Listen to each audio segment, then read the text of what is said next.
একটু ভালোবাসলে কি ক্ষতি হবে আপনার? কতবার কল করছি, ধরছেনই না, টেক্সটের রিপ্লাইও দিচ্ছেন না, এমন কেন করছেন? শব্দ করে টেক্সটটা পড়ে থেমে তার ভাইয়ের দিকে তাকালো মিহির। মেহের, এইবার কিন্তু বেশি বেশি হয়ে যাচ্ছে। কাগজটা ফেলে দে আর যা এখান থেকে। আর একটা টু শব্দটিও যদি শুনি তবে তোকে তো মেরেই ফেলবো, আর সাথে তোর এই বাচ্চা বান্ধবীকেও। যা, সর চোখের সামনে থেকে। এ আসছে, ভয় পাই নাকি তোকে আমি? যাব না, আমি কোথাও যাচ্ছি না। আর আমার বান্ধবীকে বাচ্চা কেন বলছিস? হ্যাঁ, বিষ পেরিয়ে গেছে ওর, আর তুই ওকে বাচ্চা বলছিস? দেখ, এখন বাজে কথা বন্ধ কর দয়া করে। কালকে আমার ইন্টারভিউ আছে, আমাকে পড়তে দে।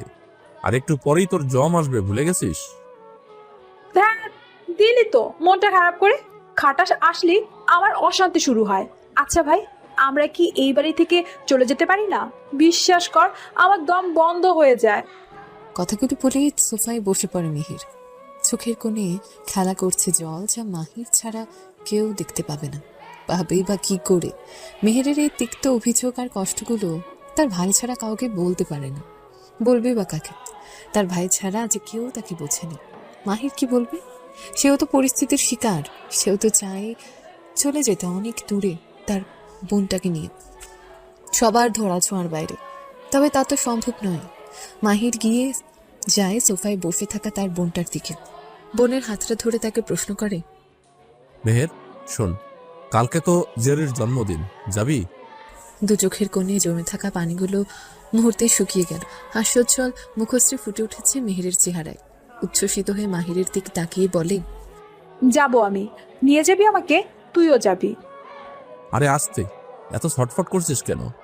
আমি বড়মাকে বলবো। এই না হলে আমার ভাই, এবার তো তোকে দেখে জেরি হতভম্ব হয়ে যাবে। উফ। মাহির বিরক্তিকর শব্দ করে মেহেরের দিকে টেবিলে থাকা ল্যাপটপটা দিয়ে বলে, দেখ, বাজে বকবি না একদম, তাহলে কিন্তু আমিও যাব না, আর তুইও যেতে পারবি না। এখন তো রুমে যা। ওকে ওকে, যাচ্ছি। Good night. কে বলবে মেয়েটার একটু আগেও মন খারাপ ছিল? কি অদ্ভুত তাই না, যে মেয়েটার চোখে একটু আগে জল চিকচিক করছিল, আর এখন ছোট্ট একটা কথায় হাস্যোজ্জ্বল মুখশ্রী ফুটে উঠেছে। কি করব বল? জানি সবকিছু ঠিক হয়ে যাবে, কিন্তু তুই তো আমার বোন। বর্মা, আসবো? আরে মাহির, এত রাতে কিছু হয়েছে নাকি? ভিতরে আসো। তেমন কিছু না বর্মা, ওই আসলে কালকে মেহেরের বান্ধবীর জন্মদিন, তাই মেহের যেতে চাইছে। হুম, কার? জেরির? মেয়েটা কিন্তু খারাপ না, তোর জন্য পাগল, একবার ভেবে দেখতে পারিস। মুচকি হেসে মাহিরের কাঁধে হাত রেখে কথাটা বলল তরিমা বেগম। ভুল তো বলেননি, আসলে তো জেরি নামের মেয়েটা মাহিরকে পাগলের মতো ভালোবাসে। না হলে কি আর জেরির দেয়া চিঠি প্রত্যাখ্যান করাই মেয়েটা সোজা তার বাড়িতে এসে সবার সামনে এমন কাণ্ড করতে পারত? ভাবতেও হাসি পাচ্ছে তরিমা বেগমের। বর্মা, কি ভাবছো এত? মাহিরের কথায় ধ্যান ভাঙে তরিমার। মাহিরের দিকে তাকিয়ে বলে, ভাবছি তো অনেক কিছুই, সময় মতো জানতেই পারবি। যাই হোক, কালকে তুইও তো কিন্তু যাবি মেহেরের সাথে, আর জেরির জন্য কিছু কিনে নিয়ে যাস। আচ্ছা, তা নেবনি, কিন্তু আবার কিন্তু কি? তোমার ছেলে যেন আবার বাধা না দেয়। তার তো আবার আবার বোনকে নিয়ে অনেক সমস্যা। তুই যা, ও বাধা দেবে না। ঠিক আছে, good night Barma. Good night বাবা। তরিমার চোখে মুখে চিন্তার ছাপ। মাহিরকে তো বললো বাধা দেবে না, কিন্তু সে তো তার ছেলেকে চেনে, খুব ভালো করে চেনে। সত্যি তো মেহেরের সবকিছুতেই ওর সমস্যা। কি করে ঝামেলা থেকে বের হবে? আদৌ কি স্বাভাবিক হবে সব? কে জানে। কথাগুলো ভেবে দীর্ঘশ্বাস বেরিয়ে আসলো তরিমা বেগমে। তার ছেলেটাও যে ভালো নেই, পাথর চাপা দিয়ে রেখেছে কষ্টগুলো শুধুমাত্র এই মেহেরের জন্য। এই মেহের, ওর জলদি, এত সকাল পর্যন্ত কি কেউ ঘুমায়? ওর বলছি। তরিমা বেগম কখন থেকে ডেকেই চলেছে, অথচ অপর পাশের মানুষটার কোনো হেলদোল নেই।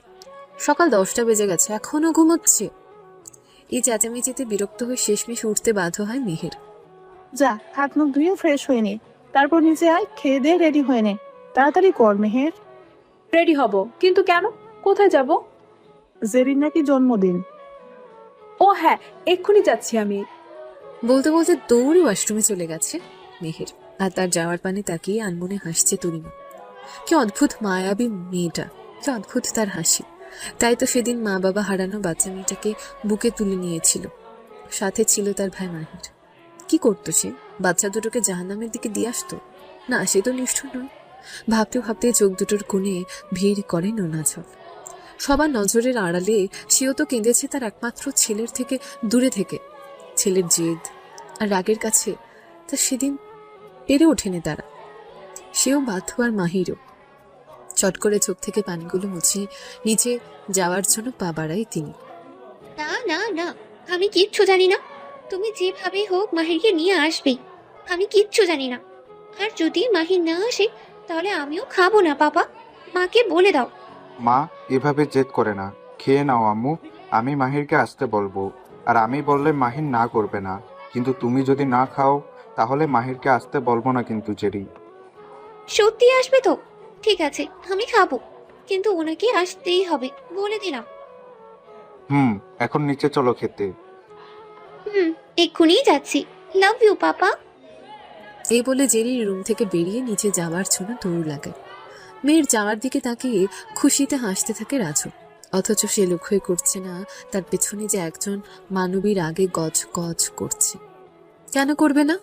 এই লোকটার জন্যই মেয়েটার সাহস বেড়ে গেছে, বড্ড জেদি হয়ে গেছে। তারপরও তিনি কিনা মেয়ের এমন কাণ্ডকারখানা দেখে হাসছে। না, আর সহ্য হচ্ছে না। চট করে রাজনের সামনে গিয়ে বলা শুরু করে। এই এই তোমার জন্যই আমার মেয়েটা কল্যায় যাচ্ছে, সব সময় জেদ চেপে রাখে। কোথায় মেয়ে এমন করলে ধমক দেবে তা না, উল্টো বলছো মেয়েকে পাত্তা না দেয়া প্রেমিকে নিয়ে আসবে। আজও বাবা হয়েছে তুমি। অন্য সব মেয়ে হলে এভাবে মাহিরের বাড়ি গিয়ে সিনক্রেট করতো না।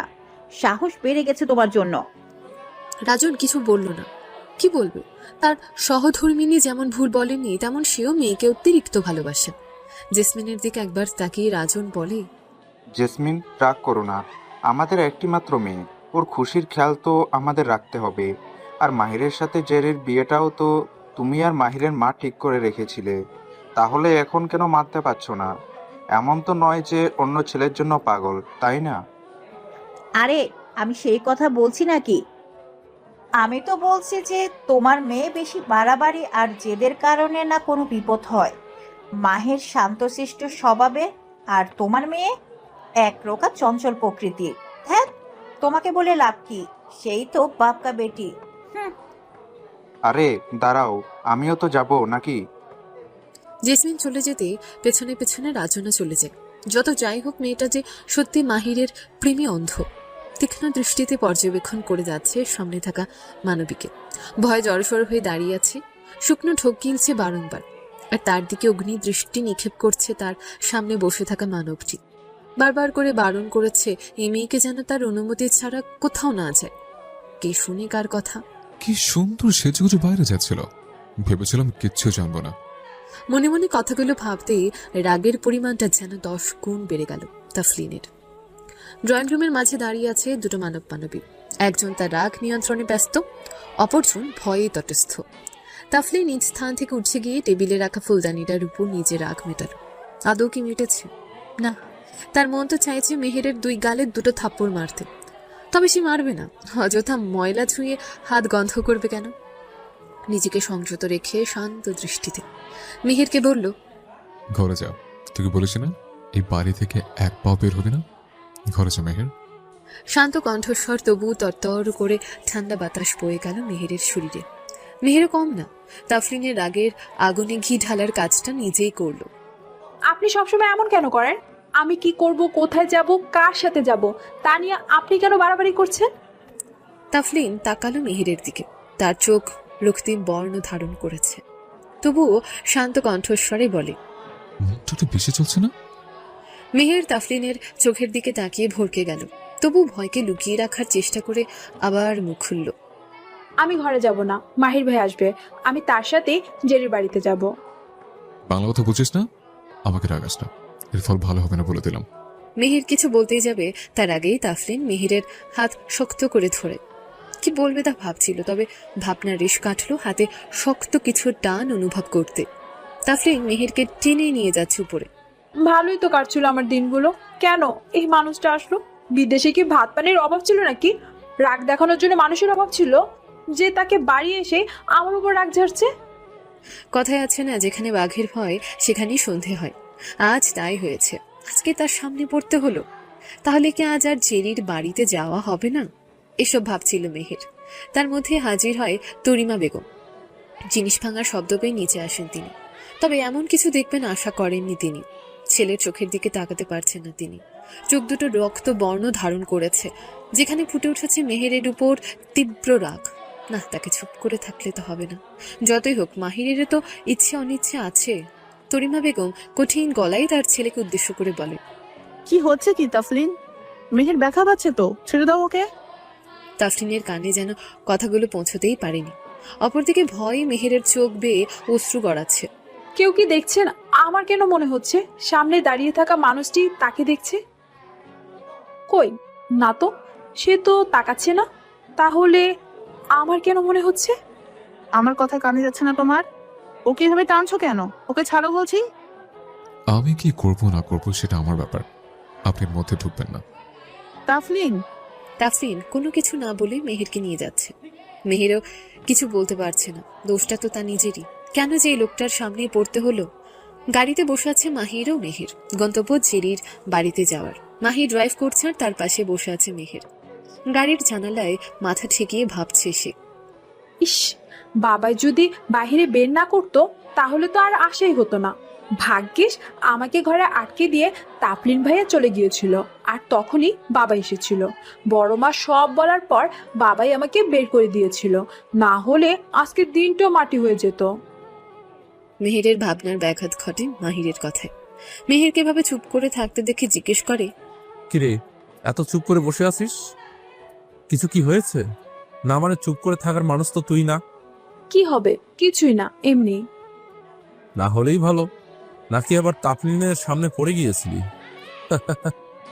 ওই শয়তান, একদম আসবি না। চুপচাপ গাড়ি চালা, কথা বলবি না। রেগে গিয়ে কথাগুলো বলে আবার ভাবতে বসলো তখনকার কথা। পড়লো তো পড়লো ওই খবিশের সামনে। কপাল খারাপ হলে যা হয়। মাহিরের কাজ থাকায় সে মেহেরকে একাই চলে যেতে বলেছিল এবং সে সময় মতো পৌঁছে যাবে বলে বাসা থেকে বের হয়। মেহেরও কিছু না ভেবে রেডি হয়ে রওনা দেয় জেরির বাড়ির উদ্দেশ্যে। যাওয়ার পথে এক বন্ধুর সাথে দেখা হয়ে যায় মেহেরের। মেহেরকে দেখে ছেলেটা বলে, ওই শাকচুন্নি, কোথায় যাচ্ছিস? তুই শাকচুন্নি, যা, কথাই নি তোর সাথে। নতুন কলেজে গিয়ে গুলিয়ে গিয়েছিস। আরে তেমনটা না, আমি তো সেদিন এসেছিলাম তোর বাসায়, কিন্তু তোরা কেউ ছিলি না। কবে? আমি তো বাড়িতেই ছিলাম। 3 দিন আগে গিয়েছিলাম। বাসায় শুধু একটা ছেলে ছিল, হয়তো তোর কাজিন হবে। সেই তো বললো তুই বাড়িতে নেই। কি? আমি তো বাড়িতেই ছিলাম। তাহলে কি ওই ছেলেটা মিথ্যা বললো? আমারও তাই মনে হয়েছিল। আমার দিকে যেভাবে তাকিয়েছিল যখন আমি তোর কথা জিজ্ঞেস করি, সে শুধু বলল তুই বাড়িতে নেই, এই বলেই মুখের উপর দরজা বন্ধ করে দিল। কি আজব লোক রে! কিন্তু ছেলেটা কে রে? তোর কথা শুনে যেভাবে রেগে গেল, আমার তো মনেই হয়েছিল ও হয়তো তোকে দেখতেই পারে না। সরি রে, ওই লোকটা না একটা অসহ্যকর লোক। আচ্ছা বাদ দে, কোথায় যাচ্ছিস সেটা বল। কোথায় আবার? তোর ভাবির বাসায়। মানে? তোর একমাত্র ভাইয়ের হবু পাগল বউ জেরির বাসায়। তুইও তো সেখানেই যাচ্ছিস। তাহলে আমার বাইকের উঠে পর, একসাথেই যাই। মেহের যেন এই সুযোগের অপেক্ষায় ছিল। একমাত্র ছেলে বন্ধু বলে কথা। ক্লাস 8-এ প্রথম পরিচয় হয় রাতের সাথে। স্কুলের প্রত্যেকটা মেয়ের ক্রাশ ছিল রাত, কিন্তু রাত মেহেরকে ছাড়া কোনো মেয়ের সাথে কথা বলতো না। রাতের মতো হ্যান্ডসাম আর এমন কেয়ার করা ছেলে মেহের কখনো দেখেনি। তবে রাতের কেয়ার, হাসি, মজা সব মেহেরের সামনে। হয়তো রাতও মেহেরকে পছন্দ করে। কিরে, উঠবি নাকি হেঁটে হেঁটে যাবি? আরে আরে, দাঁড়া, উঠছি। এ বলে বাইকে উঠতে যাবে মেহের, তার আগে তার সামনে এসে দাঁড়ায় এক মানব। হ্যাঁ, যার সামনে পড়ার ভয়ে ভয়ে ভয়ে বাড়ি থেকে বেরিয়েছিল, এখন সেই সামনে দাঁড়িয়ে আছে। তাফলিনকে দেখে রাত ঘাবড়ে যায়। নিজেকে স্বাভাবিক রেখে তাফলিনকে কিছু বলতেই যাবে, তার আগেই তাফলিন রাতের দিকে তাকিয়ে শান্ত গলায় বলে, তুমি যেতে পারো, মেহের একা যেতে পারো, আর না পারলেও আমি আছি। So you can go from here. রাতকে কিছু বলার সুযোগ না দিয়ে মেহেরকে নিজের গাড়িতে তুলে দেয় তাফলিন। মেহের শুধু ভেবে যাচ্ছে কি হলো এতক্ষণ। ড্রাইভিং সিটে বসে ড্রাইভ করতে করতেই সামনে তাকিয়ে মেহেরকে প্রশ্ন করে তাফলিন, বলেছিলাম না আমাকে না জানিয়ে কোথাও যাবে না? আর তুই দেখছি একটা ছেলের বাইকে পর্যন্ত উঠে যাচ্ছিলে। Have courage to say no, no, a little too much. তাফলিনের মুখে হাসি ফুটে উঠল কথাগুলো বলতে। মেহের নিশ্চুপ, সে বুঝতে পারছে এখন তাকে এই লোকটার থেকে কেউ বাঁচাতে পারবে না। ভাবতে ভাবতে শুকনো ঢোকিল কয়েকবার। তাকে তো বারবার করে মানা করেছিল কোথায় গেলে বলে যেতে, আর কোনো ছেলের সাথে কথা বলা তো দূর, তাকাতেও মানা করে দিয়েছে। আর সেখানে আজকে সে বাইকে উঠতে যাচ্ছিল। হায় হায়, কি যে হবে এখন! বাড়িতে গিয়ে নিশ্চয়ই আটকে রাখবে। আচ্ছা, এই লোকটা এমন কেন করে রে? মাঝে মাঝে মনে হয় এই লোকটা আমাকে নিয়ে কত ভাবে, কিন্তু না, আসলে তো এই লোকটা আমাকে দেখতেই পারে না, তাই তো আমাকে ঘর বন্দি করে রাখতে চায়। এর মধ্যে রাতটা পার হয়ে গেলে চাপে, বেচারা নিশ্চয়ই কষ্ট পেয়েছে। পাওয়ারই তো কথা, এই খাটাস লোকটা না আমাকে শান্তিতে থাকতেই দিবে না। একবার বিয়ে করি, তারপর আর আসবই না এই বাড়িতে। এই লোকটাকেও একটা পেত্নির সাথে বিয়ে দিয়ে দিব, যাতে সারা জীবন ওকে জ্বালিয়ে মারে, তারপর নিজের বইয়ের উপর নিজের রাগ ঝাড়ু। গাড়ি থেকে বেরো। এসে গেছে নাকি? এটা তো শপিং মল, এইখানে কেন নামবো? গরু, বান্ধবীর জন্মদিনে যাচ্ছিস, গিফট কিনবি না? ও হ্যাঁ, মাথা থেকে বেরিয়ে গিয়েছিল। কেন, মাথায় কি ঢুকিয়ে রেখেছিস যে সব বেরিয়ে যাচ্ছে? মেহেরের মুখ থেকে অস্পষ্ট সুরে বেরিয়ে আসলো, কি আর, ওই খাটাস লোকটা তো মাথার ভিতরে বসে বসে নাচছে। বিড়বিড় করে বললেও কথাগুলো বুঝতে বেশি সময় লাগে না মাহিরের। মুচকি হাসি রেখা ফুটে ওঠে মাহিরের মুখে। এই লোকটা যে এতদিন তোর সবকিছু জুড়ে থাকবে, মন মস্তিষ্ক রাগ যে এই লোকটার জন্যই বেঁধে রাখতে হবে। এই হুটহাট রেগে যাওয়া মানুষটা যে তোর কাছে এসেই শান্ত হবে, সব সময়ের অপেক্ষা সেদিন সূচনা হবে এক নতুন প্রলয়ের। তৈরি থাকবন, প্রলয় যে নিকটে। মনে মনে বলা কথাগুলো জানার সময় হয়তো এখনো হয়ে ওঠেনি, তবে সেও তো জানবে অতি শীঘ্রই। ভাবনাকে পেছনে ফেলে মাহির তাকালো তার বোনের দিকে আর বলল, এখন চল, কি কিনবি কিনে ফেল। তা তো কিনতেই হবে। তা আপনি কি কিনবেন আপনার ভবিষ্যৎ বইয়ের জন্য? কাফনের কাপড়। কি বললি? শুনতে পাইনি। আগে বউ হোক, তারপরে সব আজে বাজে কথা বলিস। এখন তো আমরা না স্বামী স্ত্রী, না গার্লফ্রেন্ড বয়ফ্রেন্ড। বুঝেছি, চল এখন। কেনাকাটা শেষ করে আবার গাড়িতে বসলো মেহের আর মাহির। মেহেরের হাত ভরা ব্যাগ, তাতে রয়েছে জেরির জন্য একটা শাড়ি আর অনেকগুলো চকলেট। আর মাহির, সেও কিনেছে একটা কলম। খুব তাড়াতাড়ি জেরির এই কলমটা প্রয়োজন হবে, তাই এই উপহারটাই বেস্ট। জেরির বাড়ির এক কোণায় বসে আছে মাহির, বসে বসে ফোন স্ক্রল করছে সে। মেহের আর জেরি গল্প করছে, তবে জেরির নজর মাহিরের দিকে। যে মানুষটি তাকে পাত্তা পর্যন্ত দেয় না, কথা বলতেই চায় না, তাকায় না পর্যন্ত, সেই মানুষটির জন্যই তার লক্ষ কোটি অনুভূতি। এই যে এমন ভাব নিয়ে বসে আছে যেন সেই আমাদের চেনেই না, অথচ কেউ একজন যে মুগ্ধতা নিয়ে দেখছে, তাকে নজরে পড়ছে না, পড়ছে না। মিটিমিটি হাসছে মেহের। না রে, তোর ভাইকে সারা জীবন দেখলেও আমার মন ভরবে না। এত সুন্দর কেন? নিশ্চয়ই আমার মতো অনেক মেয়ে ওনার দিকে তাকায় না, একদম চোখ তুলে দিব। হেসে কথাগুলো বললেও অন্য মেয়ে মাহিরের দিকে তাকাবে, কথাটা ভাবতেই মাথায় রক্ত চেপে গেল জেরির। কিছু না বলে মেহেরের পাশ থেকে উঠে চলে গেল ঘরের এক কোণে বসে থাকা মাহিরের কাছে। এই যে মিস্টার, আপনি চলুন আমার সাথে। কারো গলার আওয়াজ পেয়ে মোবাইল থেকে মাথা তুলে তাকায় মাহির। সামনে দাঁড়িয়ে থাকা জেরিকে দেখে তার আপনা আপনি কপালে ভাঁজ সৃষ্টি হয়। তার বিরক্তি নিয়ে জিজ্ঞেস করে, কোথায় যাব? আমার রুমে। কেন? একটু পর আমার মেয়ে ফ্রেন্ডেরা আসবে, তাই। মানে? মানে আবার কি, ওরা আসলেই তো সুন্দর ছেলে দেখে লাইন মারতে চাইবে, আর আপনাকে দেখলে তো আরো বেশি করবে। আপনাকে এত সুন্দর হতে কে বলেছে? জানেন না ছেলেদের এত সুন্দর হতে নেই? চলুন এখন, আপনার এখানে থাকাই যাবে না। Are you crazy? মানে কি এসবের? এত মানে মানে করতে হবে না, যা বলছি তাই করুন। আমি বাধ্য নই। এই বলে মাহির চেয়ার থেকে উঠে অনুষ্ঠানের জায়গায় যেতে লাগলো। তার মাঝে জেরি এমন এক কাজ করলো যার জন্য মোটেও প্রস্তুত ছিল না মাহির। মাহিরকে পেছন থেকে টেনে পাশের একটা ফাঁকা ঘরে নিয়ে যায়। কিছু না বলে মাহিরের মুখ চেপে ধরে জেরি। না, হাত দিয়ে নয়, নিজের কোমল ওষ্ঠদয় দিয়ে। আচমকা এমন কিছু হয় নিজেকে সরাতে পারেনি মাহির। তবে পরক্ষণে সব বুঝে উঠতে জেরিকে জোরে ধাক্কা দিয়ে সরিয়ে দেয় নিজের কাছ থেকে। জেরিও তাল সামলাতে না পেরে পড়ে যায় মেঝেতে। মাহিরের চোখ দুটো রক্তবর্ণ ধারণ করেছে। তার মন তো চাইছে মেয়েকে এক্ষুনি দুটো থাপ্পড় মারতে। কোনো রকম নিজেকে সামলে ঠোঁট দুটো মুছতে মুছতে চলে গেল রুম থেকে।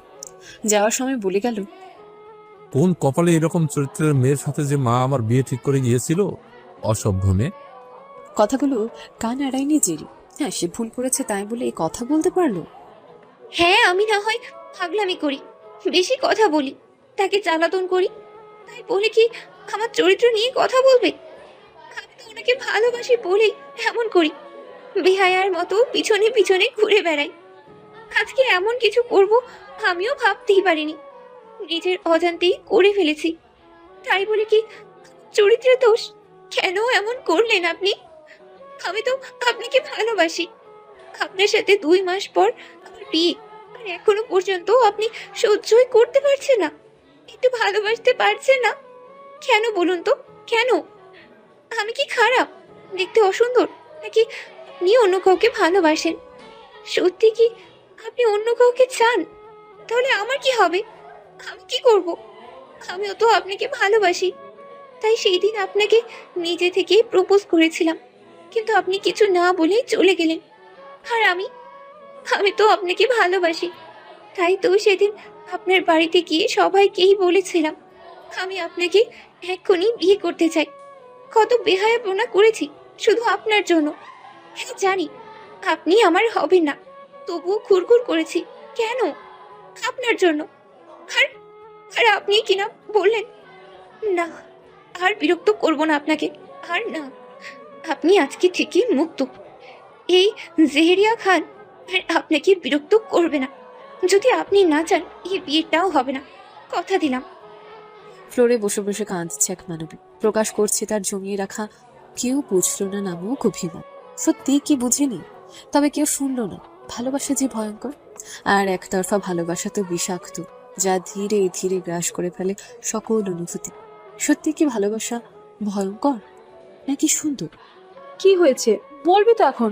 হুট করে টেনে হিস্টে গাড়িতে উঠিয়ে দিলি, আবার বলতেছি শোনা, কি হলো হঠাৎ? কিছু না বলে গাড়ি ব্রেক কষলো মাহির।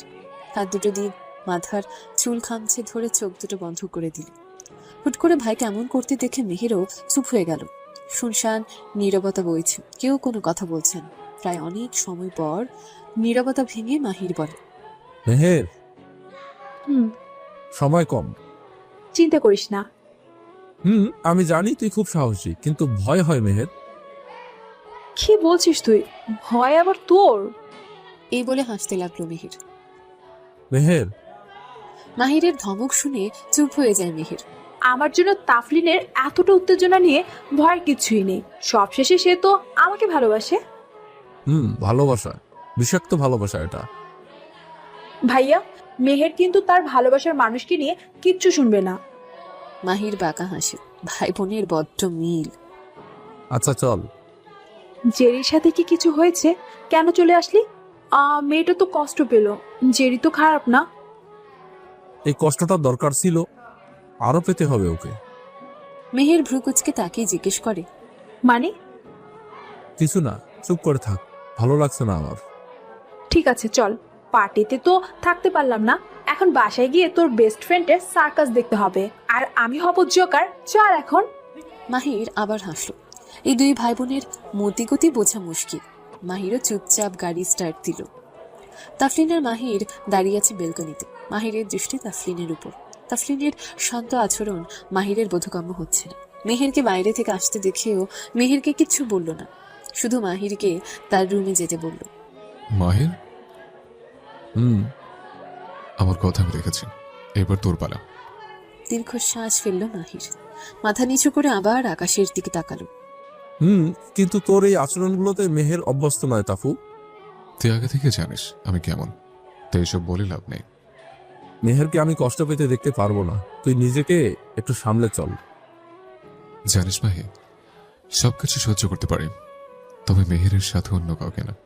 ওকে কষ্ট পেতে দেখতে আমিও পারি না, তাই এতদিন দূরে ছিলাম, এখন আর না। কি করতে চাচ্ছিস? বিয়ে। কিন্তু কালকে রেডি থাকিস। আর একটু সময় দে তাফু। দিতে পারি, তবে রাত নামের ছেলেটাকে মরতে হবে।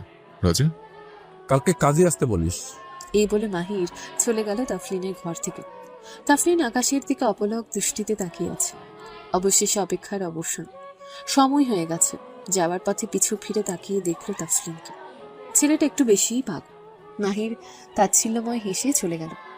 নিজের বিছানায় গড়াগড়ি করছে মিহির, আর ভাবছে তাফলিন আজকে কিছু বলল না কেন। সকালে যে রূপ দেখালেন, এখন এত ঠান্ডা। এত রাগ কেন করে বুঝি না।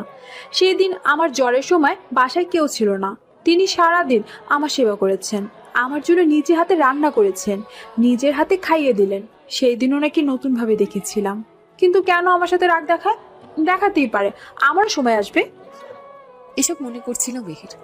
তার মাঝে ফোনটা বেজে উঠল। ভাবনার জগৎ থেকে বের হলো সে। ফোন হাতে নিয়ে দেখে স্ক্রিনে ভেসে উঠছে রাতের নাম। কলটা রিসিভ করতে ওপাশ থেকে বলে উঠল, মেহের, তুই চলে গেলি কেন? জানিস জেরি কেকটাও কাটেনি। কি হয়েছে কিছু বললো না? আমি জানি না, ভাইয়ের সাথে কি জানি হয়েছে, বলতে পারবো না। আচ্ছা বাদ দে, কি করছিস? কিছু না, ঘুমাবো এখন। তুই কি করিস? বিয়ের প্ল্যান করছি। তা ভালো, দাওয়াত দিতে ভুলিস না কিন্তু। তোকে ছাড়া তো বিয়েটা অসম্পূর্ণ। থাপ্পড় চিনিস? না, কালকে কলেজে আসবি? হ্যাঁ অবশ্যই। আচ্ছা, কালকে কথা হবে। Good night. আরে টুট টুট টুট। কিছু না শুনে মিহির কল কেটে দেয়। বড্ড ক্লান্ত লাগছে, তাই সে আর কিছু না ভেবে পাড়ি জমালো ঘুমের আছে। ভাবনার অনেক সময় আছে। জেরি, কি হয়েছে কি বলতো? রোজ রোজ এত অভিনয় কেন করিস বলতো? চিল্লিয়ে কথাটা বলে দরজায় শব্দ করে যাচ্ছে জেসমিন। মাহির যাওয়ার পরে সবাইকে চলে যেতে বলে নিজের ঘরে এসে দরজা লাগিয়ে বসে আছে জেরি। জেসমিন অনেকক্ষণ যাবৎ ডেকে যাচ্ছে, কিন্তু কোনো উত্তর দিচ্ছে না।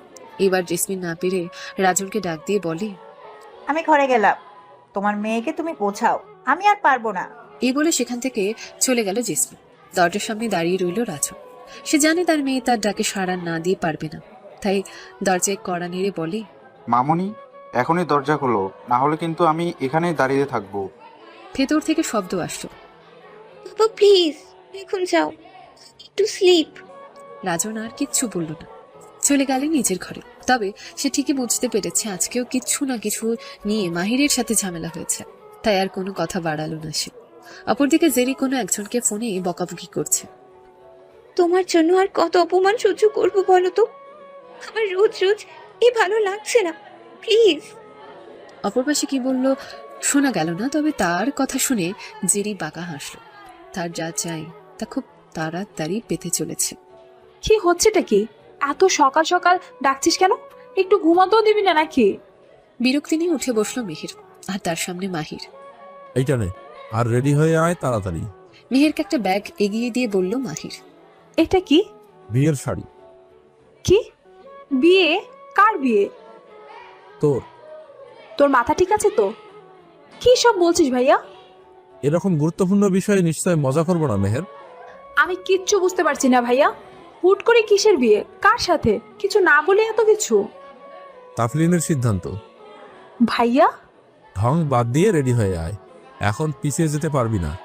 মেহির নিজেকে ঠান্ডা করার চেষ্টা করছে।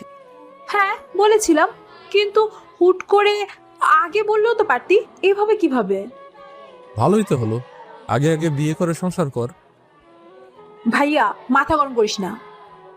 30 মিনিটের মধ্যে রেডি হয়ে নিচে আয়। এই বলে মাহির ঘর থেকে বেরিয়ে যেতে চাইলে মিহির বলে, ছেলেটা এভাবে কিভাবে বিয়ে করতে বসলো? মাহির শান্তভাবে উত্তর দেয়, তোর সাথে সংসার করবে তাই। মিহির এবার রেগে গেল। নিজের আঁখে বন্ধ করে রেখে মাহিরের উদ্দেশ্যে বলল, সব ঠিক আছে, কিন্তু মাহির বুঝতে পারলো মেহের কি বলতে চাইছে, তাই মেহেরকে থামিয়ে দিয়ে বলল, ওইসব নিয়ে তোকে ভাবতে হবে না।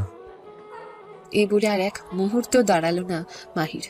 মেহেরও কিছু একটা ভেবে শাড়িটা হাতে নিয়ে ওয়াশরুমে চলে গেল। ড্রয়িং রুমে বসে আছে আশিয়ার শেখ, মাহির আর কাজী। আশিয়ার শেখ ছেলের এমন কাজে অসন্তুষ্ট। হুট করে নেওয়া এমন সিদ্ধান্তে মোটেও খুশি নন তিনি। হ্যাঁ ঠিক আছে যে এমনটা হওয়ারই কথা, তাই বলে হুট করে এমন বিয়ের ব্যবস্থা নেবে? এসব ভাবতে ভাবতে তরিমা বেগম মেহেরকে নিয়ে নিচে নামে। লাল রঙের বেনারসি শাড়ি আর হালকা সাজেই তাকে অপরূপ সুন্দর লাগছে। সবাই তাকিয়ে আছে তার দিকে। আসিয়ার শেখ মেহেরকে দেখে মুখে হাসি ফুটে উঠল। তার রাগটা যেন পানি হয়ে গেল। মেহেরকে কাজী সাহেবের সামনে বসিয়ে তার দিকে একটা কাগজ বাড়িয়ে দিলেন। মেহেরকে বললেন সাইন করতে, কিন্তু মেহের অবাক হয় যার সাথে তার বিয়ে তাকে না দেখতে পেয়ে। আজব তো, বিয়ে করতে রাজি হয়েছি ঠিক আছে, কিন্তু যার সাথে বিয়ে সে কোথায়? এটা কেমন বিয়ে? তারপর জরুরি কাজ থাকায় বেরিয়ে গেছে, তুই সই করে নে। কাগজের দিকে এক পলক তাকিয়ে মাথা উঁচু করলো মেহের। না চাইতেও কাউকে খুঁজছে সে, কিন্তু কাকে? হাত কাঁপছে তার। একটা মাত্র সাইন তাকে অন্য কারো করে দেবে। বুকের মাঝে চিনচিন ব্যথা অনুভব করে সে। কাগজে গোটা গোটা অক্ষরে তাফলিনের নাম লেখা। জীবনটা এমন না হলেও পারতো। শুধু এই মানুষটার জন্য আজকে আমাকে এইভাবে বিয়ে করতে হচ্ছে। এমন করার কারণটা কি? মনে মনে নিজেকে প্রশ্ন করলো মেহের, তবে কোনো উত্তর খুঁজে পেল না। তরিমা বেগমের কথায় ধ্যান ভাঙে মেহেরের। তরিমা বেগম আজ মহা খুশি, তবে কেন তা মেহেরের জানা নেই।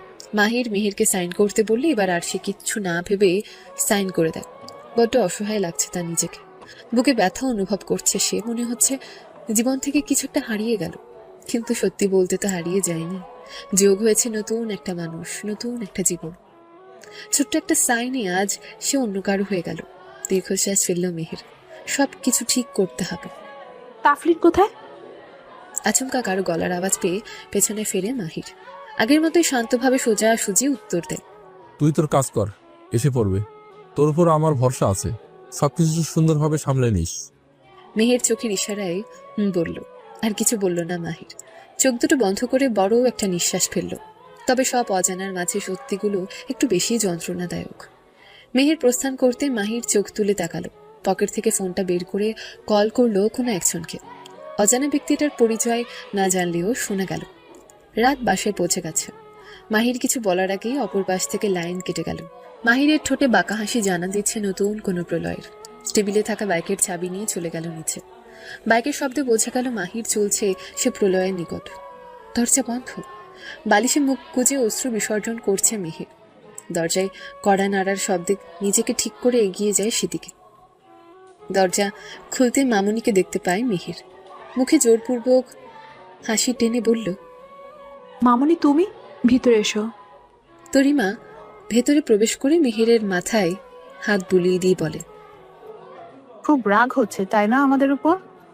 তরিমা বেগমের চোখ চকচক করছে পানিতে। মেহের তরিমা বেগমের হাত নিজের হাতের ভাঁজে নিয়ে মুচকি হেসে বলল, মামনি, এই মেহের কার উপর রাগ করে থাকতেই পারে না। প্রথমে একটু অভিমান হলো, এখন অনেক খুশি খুশি লাগছে। কেন জানো? এখন থেকে আমি বিবাহিত, ভাবতে নিজেকে গর্ভবতী লাগছে। থুকু, মানে গর্বিত লাগছে। মেহেরের বোকা বোকা কথাবার্তায় তরিমা বেগম হাসতে বাধ্য হয়। তরিমা বেগম মেহেরকে চেঞ্জ করে নিচে আসতে বলে তিনি নিচে চলে আসেন। মেহেরও বেশি কিছু না ভেবে ফ্রেশ হতে চলে গেল। এই মেয়েটাও না, কে বলবে মেয়েটা একটু আগেও কাঁদছিল।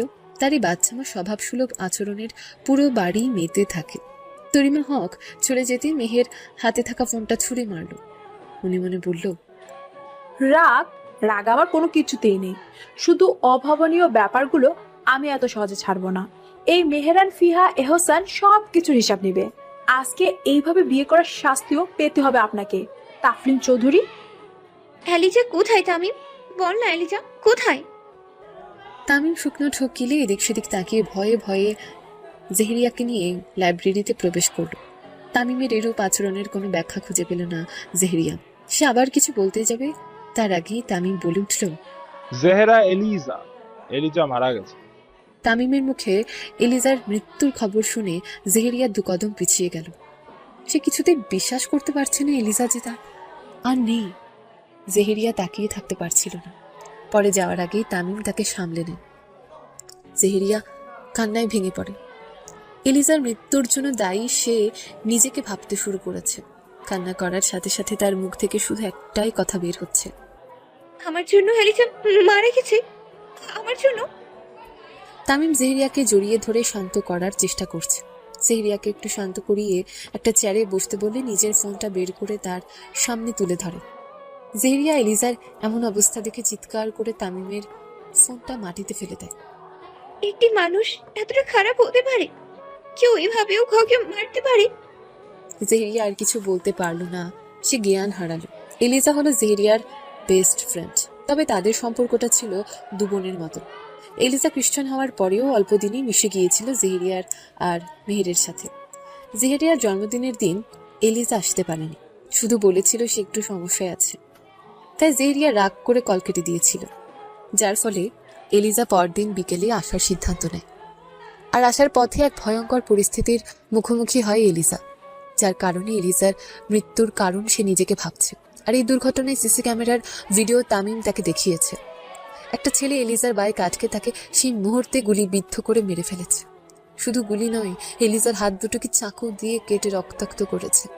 সিসি ক্যামেরায় ছেলেটার আক্রমণ স্পষ্ট, তবে ছেলেটাকে চেনার উপায় নেই।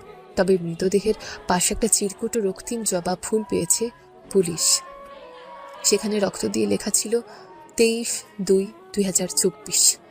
জেহেরিয়া উঠে দাঁড়ালো, উত্তেজিত কণ্ঠে তামিমকে উদ্দেশ্য করে বলল, এলিজাকে যে মেরেছে সে শাস্তি পাবে, যেভাবেই হোক জানতেই হবে কে এই ছেলেটি, আর কেনই বা মারলো এলিজাকে। জেরিয়া ভাবছে কি মানে এই চিরকুটের। তার পেছনে জেরিয়ার দিকে কেউ তীক্ষ্ণ দৃষ্টিতে তাকিয়ে দেখছে তার করুণ অবস্থা। তার মুখে আছে বিশ্বজয়ের হাসি। জেহেরিয়ার এরকম অবস্থা তাকে অনেক আনন্দ দিচ্ছে। ঝেরিয়া খান খুব তাড়াতাড়ি আমাদের মুখোমুখি হতে হবে, তবে তা নিশ্চয়ই সুখকর হবে না। কালো হুডি পরা লোকটা তার স্থান ত্যাগ করলো, হয়তো নতুন কোনো জয়ের লক্ষ্যে। বিয়ে যেহেতু হয়েই গেছে, তবে বাসর করতে সমস্যা কোথায়? বিয়েটা যেভাবেই হোক না কেন, বিয়ে তো বিয়ে।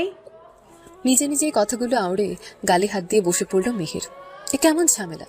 মাহির দরজার সামনে গিয়ে আবার ফিরে আসলো। মেহেরের সামনে গিয়ে মেহেরকে বলে, তুই কি আদৌ আমার বোন? এত অমিল কিভাবে থাকতে পারে?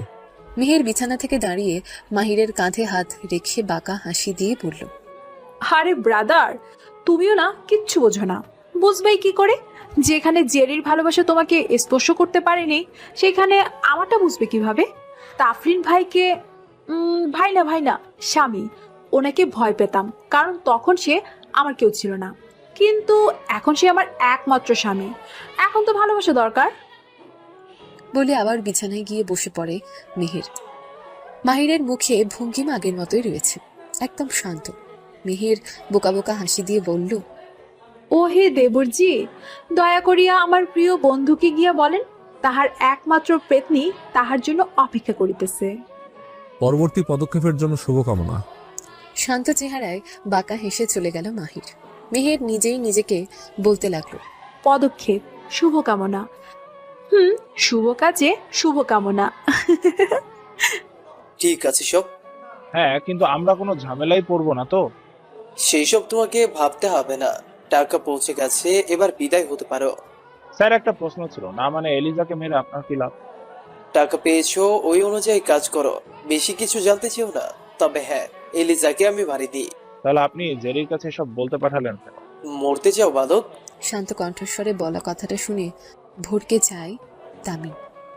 জোরপূর্বক হাসার চেষ্টা করে বলল, স্যার, রাগ করছেন কেন?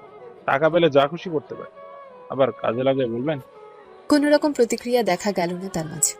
কল কেটে ফোনটা পকেটে রেখে আকাশের দিকে তাকালো মাস্ক পরিহিত নীল চোখের অধিকারী এক মানব। তার নীল নয়নের রেশ ধরে নাম দেওয়া যায় নীলাভ্র। নীলাভ্র মানবটা আকাশের দিকে তাকিয়ে ফিসফিস করে বলল, ওহে মানব, তোমার সাহস ভারী। আমার প্রেয়সীকে আপন করার দুঃসাহস দেখিয়েছিলে অনেক আগেই, এবার কি করবে? আচ্ছা, আমার প্রেয়সীর দিকে নজর দেওয়ার শাস্তি আমি তোমাকে কিভাবে দেই? তোমাকে তো এত সহজে ছাড় দিব না মানব। আমার প্রেয়সী তোমাকে তিলে তিলে শেষ করবে। কেন এসব করেছে সেটা পুলিশ তদন্ত করে জানতে পারবে। তুই এসব নিয়ে ভাবিস না। কিন্তু আমি সত্যিই মানতে পারছি না। আচ্ছা, মেহেরকে জানিয়েছিস? না, তবে সকালে কথা হয়েছে, মেহেরের নাকি বিয়ে হয়ে গেছে হুট করেই। কি কি বলছিস? কার সাথে? তাফলিন চৌধুরী, ওই তো ওর কাজে। কথাটা শুনে উঠে দাঁড়ালো জেরি। তা দেখে তামিম বলল, কি হয়েছে? জেরি কথা ঘুরিয়ে বলল, অবাক হলাম ওর বিয়ের কথা শুনে। তাই আর কি, আমি বাসায় যাচ্ছি। এ বলে চলে যেতে নেয় জেরি। তামিম থামিয়ে দিয়ে বলল, ঠিক আছে চল, আমি বাসায় পৌঁছে দিচ্ছি। না, না মানে আমি একাই যেতে পারবো, তোর কষ্ট করতে হবে না। যেতে পারবি তো? হ্যাঁ হ্যাঁ, পারবো। ঠিক আছে, আল্লাহ হাফেজ। জেরি চলে যেতে তামিম কোনো একজনকে কল করে। স্যার, কাজ হয়ে গেছে। ওপাশ থেকে কোনো সাড়া শব্দ এলো না। স্যার, জেরি তো ওর বাসার রাস্তায় না গিয়ে অন্য রাস্তা দিয়ে যাচ্ছে। যেতে দাও, মহাবিশ্ব বড়ই রহস্যময়। মানে? বললাম না, রহস্য। কলটা কেটে দিল অপর প্রান্তে থাকা সে রহস্যময় নীলাভ্র মানবটি। কি রহস্য? কে এই নীলাভ্র মানব? কেন সে মেতেছে মরণ খেলায়? কে বা তার প্রতিপক্ষ? তাফলিন চৌধুরী, বলো আমাকে, কেন করলে এমনটা? হঠাৎ নারী কণ্ঠ কানে আসতে মাথা তুলে তাকায় তাফলিন। সামনে থাকা মানবীকে দেখে আপনা আপনি বিরক্ত ফুটে ওঠে মুখোদয়। বিরক্তি নিয়ে সামনে থাকা মানবীকে প্রশ্ন করল, কি চাই এখানে? একজন হবু মন্ত্রীর কাছে আসতে হলে অনুমতি নিতে হয়, তাকে তোমার জানা নেই? এবার সামনে থাকা মানবী আরও রেগে গেল, বাজখাই গলায় বলল, কি ভাবেন নিজেকে তাফলিন চৌধুরী? এই জেহেরিয়া খান কি করতে পারে আপনার ধারণাও নেই। আপনাকে ভালোবাসি বলি আপনার কথা মতো সব করেছি, আর এখন আপনি মেহেরকে বিয়ে করেছেন। এই সবের মানে কি? তাফলিন বাঁকা হেসে জেহেরিয়ার সামনে গিয়ে দাঁড়ালো। অগ্নিমূর্তির সামনে আসা চুলগুলো পরম আবেশে কানের কাছে গুজে দিল তাফলিন। জেহেরিয়া কিছু বুঝতে পারছিল না। তাফলিন হুট করে তার গাল চেপে ধরে বলে, এই তাফলিন চৌধুরী কি করবে, কেন করবে, তার কৈফিয়ত কি তোকে দেবে? 2 টাকার মেয়ে আমার উপর গলা ছাড়ছিস? তাফলিনের এমন কথায় জেহেরিয়া নিজেকে ছাড়িয়ে নিয়ে বলে, একদম বাজে কথা বলবে না। আমি 2 টাকার মেয়ে? কেন তাফলিন, কেন? কেন এমন করলে? তুমি না আমাকে ভালোবাসতে? তুমি না আমাকে বলেছিলে তুমি আমাকে বিয়ে করবে? তাহলে মেহের কোথা থেকে এলো? বলো তাফলিন, বলো। রাগে কষ্টে জেহেরিয়ার মুখ লাল বর্ণ ধারণ করেছে। যে মেয়ে বলতে না বলতে এক ছেলেকে চুমু খেতে পারে, সে 2 টাকার মেয়ে ছাড়া আর কি? তাফলিন, আমি তোমাকে ভালোবাসি, আর তুমি? তোমার কথা মতো আমি মাহিরের সাথে মিথ্যে ভালোবাসার নাটক করেছি।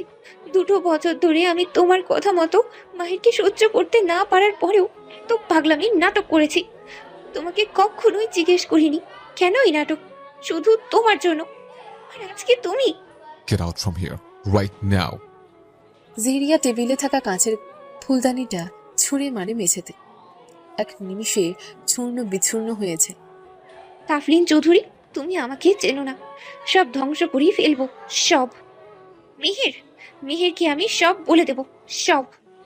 তাফলিন বাঁকা হাসে, তার মাঝে কোনো পরিবর্তন লক্ষ্য করা গেল না। দীর্ঘ একটা প্রশ্বাস নিয়ে জেহেরিয়ার দিকে তাকালো তাফলিন। তাফলিনের এই শান্ত চাহনিতে জেহেরিয়া ভরকে যায়। এই চাহনির মানে সে জানে, ভয়ঙ্কর কিছুর ইঙ্গিত দিচ্ছে। জেহেরিয়া তবুও নিজেকে স্বাভাবিক রাখার চেষ্টা করে, কিন্তু তাফলিনের শেষ কথাটা তাকে স্বাভাবিক থাকতে দেয়নি। বারবার কানে পাচ্ছে তার। তৈরি থাকো জেহেরিয়া পাখি।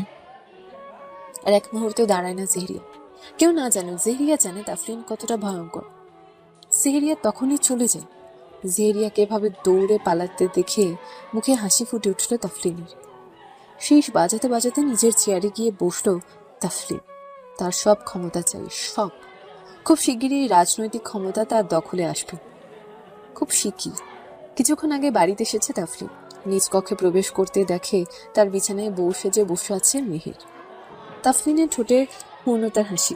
সে মেহেরের কাছে গিয়ে মেহেরকে উদ্দেশ্য করে বলল, আমি জানি মেয়েটা হুট করে হয়েছে, হয়তো তুইও মেনে নিতে পারছিস না, তবে মেনে নিতেই হবে। আজ থেকে আমি তোর স্বামী আর তুই আমার বউ।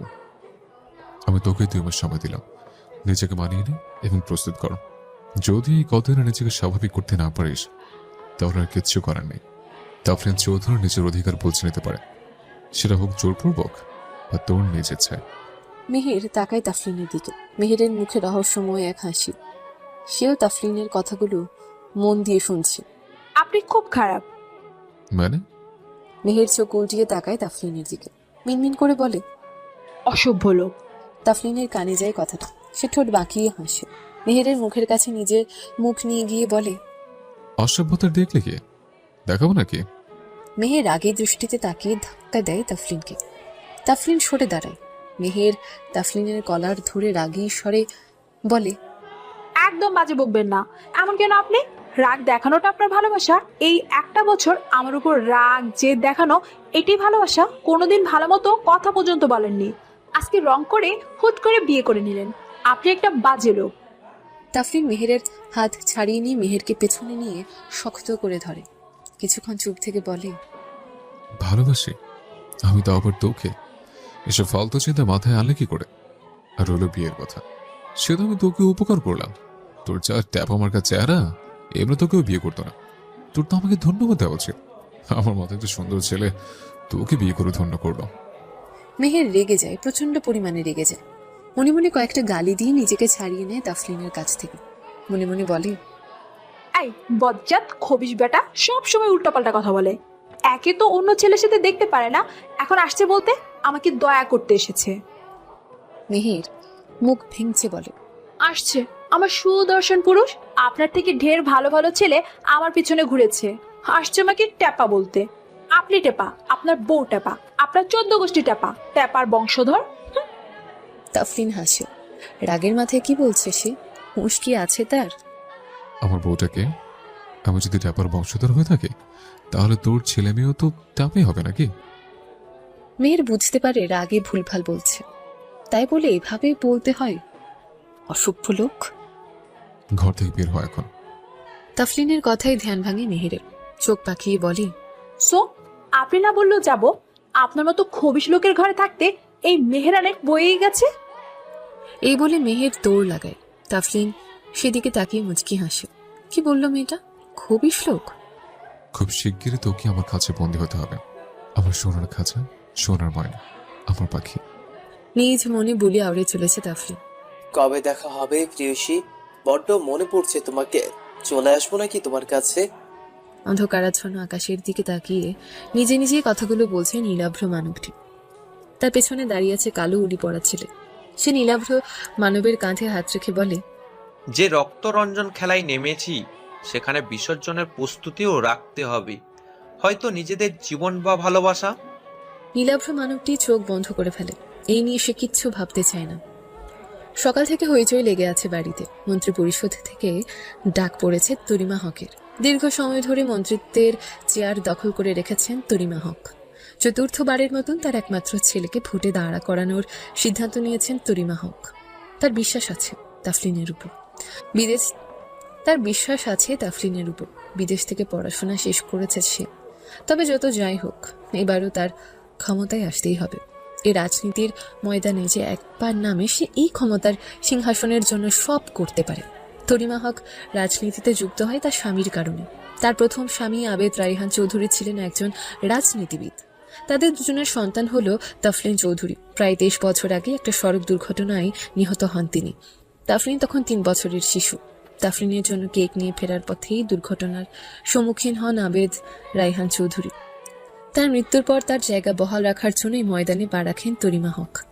বেশ কিছু বছর পর আশিয়ান শেখের সাথে বিবাহ বন্ধনে আবদ্ধ হন তরিমা হক। আশিয়ান শেখ এবং তরিমা হকের একমাত্র সন্তান রুবাইসা শেখ। বর্তমানে সে জাপান আছে পড়াশোনা করার জন্য। কিছুদিন বাদেই সে দেশে ফিরবে। বাড়ির ছোট সদস্য হওয়ায় সবার চোখের মনি রুবাইসা। তবে সবার মতো মাহির আর মিহিরের আপনজন বলতে কেউ নেই, শুধুমাত্র তরিমা হক ছাড়া। তরিমা বেগমের একমাত্র বড় বোন ছিল মহিমা হক। জাপান থেকে মহিমা হক ও তার স্বামী ফাহিম এহসান বাংলাদেশে বেড়াতে আসে তার বোন অর্থাৎ তরিমা হকের বাড়িতে। তারা বাংলাদেশে স্থায়ী হওয়ার সিদ্ধান্ত নেয়, তবে ভাগ্য হয়তো তা চায়নি। বাংলাদেশে আসার মাস 2 পর হুট করে মহিমা হক ব্রেইন স্ট্রোকে মারা যান। তার মাস 2 পরে কোনো এক ঝড়ের কবলে পড়ে মিহির আর মাহিরের জীবন। তাদের বাবা ফাহিম এহসানকে হত্যা করা হয়, তবে এই খুনের রহস্য আজ পর্যন্ত সমাধান করতে পারেনি পুলিশ। মাত্র 2 মাসের ব্যবধানে জীবনটা এলোমেলো হয়ে যায় তাদের 2 ভাই বোনের। তবে পৈতৃক সূত্রে ফাহিম এহসানের ব্যাপক সম্পত্তির অধিকারী মিহির এবং মাহির। এত কিছুর পর মাহির জাদাফ এহসান ও মেহরান ফিহা এহসানের সম্পূর্ণ দায়িত্ব নেন তরিমা হক। নিজের সন্তানের মতো করে বড় করে তুলেছেন। তার দায়িত্ব পালন করেছেন একজন মায়ের মতো। তবে কোথাও একটা খুঁটি তো রয়েই গেছে। মামনি, ও মামনি, কোথায় তুমি? আজব তো, বাসার মানুষজন কোথায় গেল সব? উচ্চ শব্দে ডেকেও সারা শব্দ পেল না মিহির। বাসায় একটা মানুষও নেই। কোথায় গেছে বলে যায়নি, বলবে বা কি করে? ঘুম থেকে উঠেছে দুপুর 12টার পর। এখন প্রায় 1টা বাজে। আর কোনো শব্দ না করে রান্নাঘরের দিকে পা বাড়ালো মেহের। তবে সেখানে গিয়ে সে হতাশ হলো রুটি আর সবজির তরকারি দেখে। বড্ড খিদে পেয়েছে তার। তবে তার অপছন্দের খাবারগুলো দেখে মেজাজটা আপনা আপনি খারাপ হয়ে গেল। খাবার না খেয়ে রান্নাঘর থেকে বেরিয়ে ড্রয়িং রুমে গিয়ে বসলো। কোনো উপায় না পেয়ে ভাবলো অনলাইনে খাবার অর্ডার করবে। যেমন ভাবা তেমন কাজ। ফোনে স্ক্রিনের দিকে তাকিয়ে খাবার সিলেক্ট করছে মেহের। হঠাৎ সদর দরজা থেকে কারো পুরুষালী কণ্ঠস্বর শুনে সামনে তাকালো মেহের। সামনে থাকা পুরুষটাকে ভালো করে পর্যবেক্ষণ করতেই লাগলো মেহের। শুভ্র পাঞ্জাবির উপর কালো মুজিব কোট পরে দাঁড়িয়ে আছে এক সুদর্শন পুরুষ। শুভ্র চেহারায় কড়া রোদের আলো প্রতিফলিত হচ্ছে তার মুখে। বাদামি বর্ণের আঁখি দুটো রোদ চশমা দ্বারা লুকায়িত, হাত দুটি পকেটে গুজে রাখা। তীক্ষ্ণ দৃষ্টিতে পর্যবেক্ষণ করে মেহের শুধু মনে মনে একটা কথাই বলে, এই রূপ নিয়েই বুঝি মেয়েদের সামনে ঘোরাঘুরি করেন? মেহেরকে এভাবে পর্যবেক্ষণ করতে দেখে তাফলিন ভেতরে প্রবেশ করে। চোখে থাকা চশমাটা খুলে ঠোঁট বাঁকিয়ে হেসে মেহেরকে বলে, হ্যাঁ নো আই এম হ্যান্ডসাম, তাই বলে এভাবে তাকিয়ে থাকতে হবে? মেহেরের ধ্যান ভাঙে। আমতা আমতা করে বলে, আমি কোথায় তাকিয়ে আছি? বয়ে গেছে আপনার দিকে তাকাতে। আমি তো শুধু দেখছিলাম যে যে যে আপনি হুট করে বঙ্গবন্ধুর বেশ কেন ধরলেন, এইটাই। ও তাই? আমি বঙ্গবন্ধুর বেশ ধরলে তুই তার বউয়ের বেশ ধর না করেছে গে? যাই হোক বউ পাখি, দয়া করে তৈরি হয়ে আসুন। আপনার হাতে 10 মিনিট সময়। Time starts now. তাফলিনের মুখে নিজের এরূপ ডাক নামে কেমন যেন অদ্ভুত অনুভূতি হচ্ছে মেহেরের। কতই না স্বপ্ন ছিল তার বর তাকে সুন্দর সুন্দর ডাক নাম দেবে। আজ সত্যি সত্যি এই মানুষটার এখন আর আগের ব্যক্তিত্ব কিছুতেই মেলাতে পারে না মেহের। এই রাগী লোকটা এতটা রোমান্টিক। কি বলে ডাকলো তাকে? বউ পাখি? ভাবতেই লজ্জামাখা হাসি ফুটে ওঠে মেহেরের মুখে। মেহেরকে এভাবে হাসতে দেখে তাফলিন ভ্রু জোড়া কুঁচকে নেয়। গভীর কণ্ঠে বলে, পাগল হয়ে গেছিস? এভাবে হাসছিস কেন? তোকে তৈরি হতে বলেছে। ইতিমধ্যে 1 মিনিট 27 সেকেন্ড অতিক্রম হয়ে গেছে। তাফলিনের কথায় মুখের হাসিটা আপনা আপনি বন্ধ হয়ে যায় মেহেরের। তৈরি হব কেন? কোথায় যাবো এই দুপুরবেলা? তাফলিন বিরক্তি নিয়ে উত্তর দেয়, সকালে তো কাজ নেই, এখন দুপুর। তৈরি হয়ে আয়, খেতে যাব। মেহের অবাক হয়, সাথে উচ্ছ্বসিত হয়ে বলে, কোথায় খেতে যাব? তাফলিন এবার রেগে যায়। উচ্চস্বরে বলে ওঠে, এত প্রশ্ন কিসের? সাহসটা একটু বেশি বেড়ে গেছে। কোথায়? আগে তো ছিল না। তোর হাতে 7 মিনিট আছে। আমি গাড়িতে বসলাম, এর মধ্যে তৈরি হয়ে আয়, নাহলে আমি একা চলে যাব। মেহের তাফলিনের কথায় ভরকে যায়। হুটহাট রেগে যাওয়ার রোগ আছে নাকি এনার? বলেছিলাম যে এনার বইয়ের কপালে দুঃখ আছে। এই মা, এখন দেখি সেই কপাল পোড়া আমি। ভাবতে ভাবতে তৈরি হওয়ার দৌড়ে উপরে চলে যায় মেহের। যাই হোক, যাওয়াটা মিস দেওয়া যাবে না। এই মুহূর্তে সে ভয়ঙ্কর রকম ক্ষুধার্ত। আজকে দুপুরটা হবে তার প্রিয় কাচ্চি বিরিয়ানির সাথে। মেহেরের যাবার দিকে তাকিয়ে ফিচেল হাসি দিয়ে বাহিরে চলে যায় তাফলিন। আজকে তার বউ পাখি আর সে একান্ত সময় কাটাবে। এত ব্যস্ততার মাঝে মুহূর্তটাই অনেক দামি। জি স্যার, আমরা ফিরনাতে 5 তারফা হোটেল থেকে বলছি। বলুন আমরা কি করে সাহায্য করতে পারি? আপনাদের হোটেলের বেস্ট কাচ্চি বিরিয়ানিটা অর্ডার করছি, পেমেন্ট করে দিয়েছি। জি স্যার, আপনার নামটা ঠিকানাটা বলুন। আমার নামে নয়, অন্য একজনের জন্য। নাম প্রেয়সী আর ঠিকানা মেল করে দিয়েছে। ঠিক আছে স্যার, 30 মিনিটের ভেতর আপনার খাবার এই ঠিকানায় পৌঁছে যাবে। না, এখন নয়। ঠিক 2:13 একটি দরজার সামনে থাকা চাই। একটি মিনিটও যেন এদিক সেদিকে না হয়। আমার প্রেয়সী আমার খিদে সহ্য করতে পারে না। ঠিক আছে স্যার, ধন্যবাদ। কলটা কেটে গাড়িতে গা এলিয়ে দিয়ে বসলো কালো মাস্ক পরিহিত নীলাভ মানব। চোখ দুটো বন্ধ করে ফিচেল হাসল সে। আপন মনে বলতে লাগলো, তোমাকে যখন পেয়েছি, তোমাকে আগলে রাখার দায়িত্বটাও আমার প্রেয়সী। আমার প্রেয়সী, কেন যে এই রক্ত খেলায় তুমি নামলে? বড্ড হয় প্রেয়সী, বড্ড। তবে তোমার উপর আমার ভরসা আছে আমার প্রেয়সী। খুব শীঘ্রই আসছি আমি এই প্রণয়ের সময়টিকে রক্ত রঞ্জন করতে। আমার প্রেয়সী। কে আপনি? ছাড়ুন আমাকে। কেন এনেছেন আমাকে এখানে? হাত পা চোখ বাঁধা অবস্থায় অন্ধকার একটা পরিত্যক্ত গোডাউনে পড়ে আছে জেহেরিয়া। তাফলিনের অফিস থেকে ফেরার পথে কিছু লোক তাকে তুলে আনে এখানে। তার মনে ভয় বাসা বেঁধেছে। সে অনেক বড় ভুল করে ফেলেছে ওই তাফলিনকে বিশ্বাস করে। তাফলিনের কথা শুনে 24 ঘন্টা পর কারো অস্তিত্ব টের পেয়ে জেহেরিয়া চেঁচিয়ে উঠল। তার মনে হচ্ছে এটা তাফলিনের কাজ। সে তো কালকে বলল তার শিকার জেহরিয়া। আচ্ছা, সত্যি কি তাফলিন আমাকে মেরে ফেলবে? কেন এত বড় ভুল করলাম আমি? এখন আমি কি করব? কি করে বাঁচাবো নিজেকে? তাফলিন আমাকে বাঁচতেই দেবে না। মনে মনে কথাগুলো ভাবতে জেহরিয়ার হৃদস্পন্দন দ্রুত হতে লাগলো। তার ভয় হচ্ছে, অচেনা এক ব্যক্তির পায়ের শব্দ গাঢ় হচ্ছে। এগিয়ে যাচ্ছে জেহরিয়ার দিকে। পায়ের আওয়াজ পেয়ে জেহরিয়া আরও ভীত হয়। ওহো, খুব কষ্ট হচ্ছে তাই না? আপনার ভালোবাসার মানুষটি বুঝি আপনাকে ধোঁকা দিল, যার জন্য কত নাটক, কত অন্যায় করলেন, এখন সেই আপনাকে মেরে ফেলার জন্য উৎগ্রীব হচ্ছে।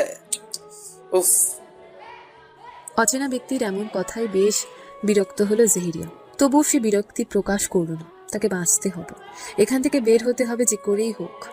নিজের উপর ভীষণ রাগ হচ্ছে জেহরিয়া। প্লিজ আমাকে ছেড়ে দিন, প্লিজ। তাফলিন, তাফলিন কোথায়? আমি ওর সাথে কথা বলবো। আমি অনেক দূরে চলে যাব, কাউকে কিচ্ছু বলবো না। তাফলিনকে বলুন আমাকে ছেড়ে দিতে। জেহরিয়ার ভয়ার্ত কণ্ঠস্বরে বেশ আনন্দ পেল অপর পাশে থাকা অচেনা ব্যক্তিটি। উচ্চস্বরে হেসে উঠল সে। তার হাসি শুনে জেহরিয়া ভড়কে গেল। আপনি না বড্ড বোকা, জানেন তো জেহরিয়া খান, বড্ড বেশি বোকা। আপনি যদি তাফলিন চৌধুরীর কাছে থাকতেন তবে এতক্ষণে আপনি এই দুনিয়া ত্যাগ করতেন। আমি বলেই এখনো বাঁচিয়ে রেখেছি, বুঝলেন? আমি তো আপনাকে এত সহজ মৃত্যু দিব না জেহরিয়া খান। কে আপনি? শান্ত হন জেহরিয়া খান, আমার আবার কোলাহল পছন্দ নয়, আমি শান্ত পরিবেশ পছন্দ করি। উফ, who the hell are you? আমাকে একবার বের হতে দিন।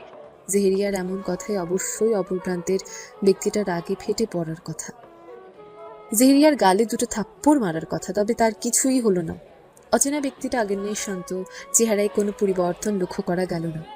অচেনা ব্যক্তিটা নিজের চেয়ার থেকে উঠে দাঁড়ালো, হাত দুটো পকেটে গুজে শান্ত কণ্ঠে বলল, জেহরিয়া খান, আপনার পাপের শাস্তি তো আপনি অবশ্যই পাবেন, তবে তা নিশ্চয়ই খুব সুখকর হবে না। কঠিনতম শাস্তি হবে আপনার, আমি দিব। আপনার করা প্রত্যেকটি অন্যায়ের ফল আপনাকে এই জন্মেতেই পেতে হবে। প্রস্তুত থাকুন, খুব তাড়াতাড়ি আবার দেখা হবে। এই বলে লোকটা কালো হুডির টুপিটা মাথায় চাপিয়ে চলে গেল। পেছন থেকে জেহরিয়া কিছু হুমকি ও গালি নিক্ষেপ করলেও তা কর্ণপাত করল না অচেনা ব্যক্তিটি। যাওয়ার সময় কালো হুডি পরা ব্যক্তিটার সাথে থাকা একটা ছেলে কোন একজন মধ্যবয়স্ক লোককে বলে গেল, দিনে একবার খাবার দিবেন, আর বেশি কথা বললে মুখে তালা মার দিবেন। মেয়েটা সুন্দর হলো, চরিত্র একদম আস্তাগফিরুল্লাহ। বুঝলেন কাকা? ছেলেটার এমন কথা শুনে মধ্যবয়স্ক লোকটা মুখ টিপে হাসে। ছেলেটাও গাল ভর্তি হাসি ফিরিয়ে দেয়, তবে বেশিক্ষণ থাকে না। কালো হুডি পরা ব্যক্তিটার তীক্ষ্ণ দৃষ্টি তার উপর পড়তে হাসি বন্ধ হয়ে যায় তার।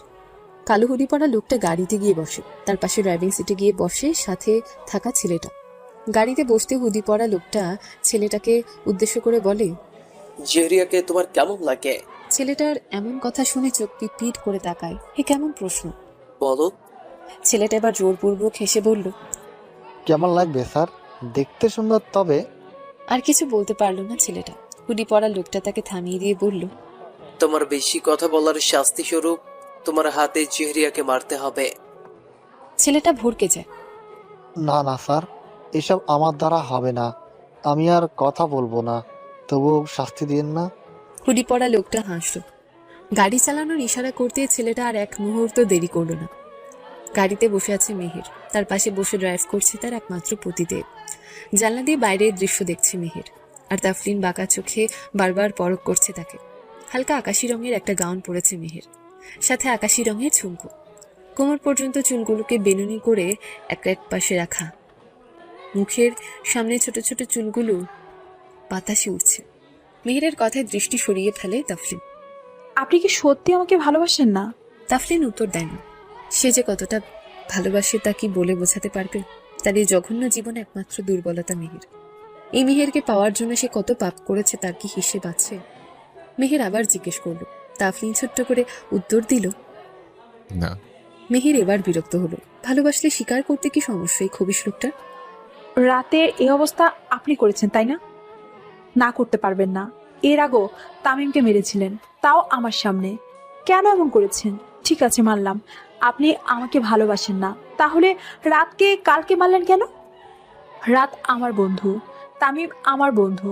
কোন অপরাধে আপনি ওদের মেরেছেন? রাত হাসপাতালে ভর্তি, ছেলেটার কি দোষ ছিল? মেহেরের একসাথে এতগুলো প্রশ্ন থেমে যায় তাফলিন। গাড়ি থামিয়ে তাকায় মেহেরের দিকে। চোখ দুটো রক্ত বর্ণ ধারণ করেছে। মেহের কিছু বুঝে ওঠার আগেই তাফলিন মেহেরের গলা চেপে ধরে, দাঁতে দাঁত চেপে বলে, খুব দরদ তাই না ওদের জন্য? কই, আমার জন্য তো কখনো দেখলাম না। এখন তো শুধু হাত পা ভেঙেছে, এখন মনে হচ্ছে না মেরে ভুল করেছে। মেহেরের শ্বাস আটকে যাচ্ছে। গলা থেকে তাফলিনের হাত ছাড়ানোর চেষ্টা করেও ব্যর্থ হয়। মেহেরের চোখে পানি দেখে গলা ছেড়ে দেয় তাফলিন। নিজের উপর রাগ হচ্ছে তার, অল্পতেই রেগে যাওয়াটা তার নিজেরই অপছন্দের। মেহেরের নিঃশ্বাস নিতে কষ্ট হচ্ছে। মেহেরকে এভাবে দেখে তাফলিনের অস্থির হয়ে পড়ে। মেহেরকে ধরে উতলা হয়ে বলতে থাকে, মেহের, কষ্ট হচ্ছে তোর? নিঃশ্বাস নিতে কষ্ট হচ্ছে? সরি পাখি, আমার মাথা অল্পতেই গরম হয়ে যায়। তো কেন রাগিয়ে দিস আমাকে? তাফলিনের কথায় যন্ত্রণাগুলো দ্বিগুণ বেড়ে গেল মেহেরের। এক ঝটকায় তাফলিনের হাত সরিয়ে দিয়ে কান্নামাখা কণ্ঠে বলল, রাগ রাগ রাগ, সব রাগ আপনার একার? আমার তো রাগ নেই, কষ্ট নেই, তাই না? রাগের মাথায় করা কোনো কাজই ভালো হয় না তাফলিন চৌধুরী। রাগের মাথায় কবে জানি আমাকে মেরে ফেলবেন। শেষের কথাটা ঠিক হজম করতে পারল না তাফলিন। মেহেরকে ঠাস করে একটা থাপ্পড় মেরে বসল। মেহের গালে হাত দিয়ে হাসতে লাগলো। তার খুব হাসি পাচ্ছে এখন। তাচ্ছিল্যময় হেসে আবার বলল, দেখলেন তো তাফলিন চৌধুরী, ভুল কোথায় বলেছি আমি? এইটুকু কথায় নিজের রাগ কন্ট্রোল করতে পারলেন না, গায়ে তুলে দিলেন। সবাই ভালো থাকুন,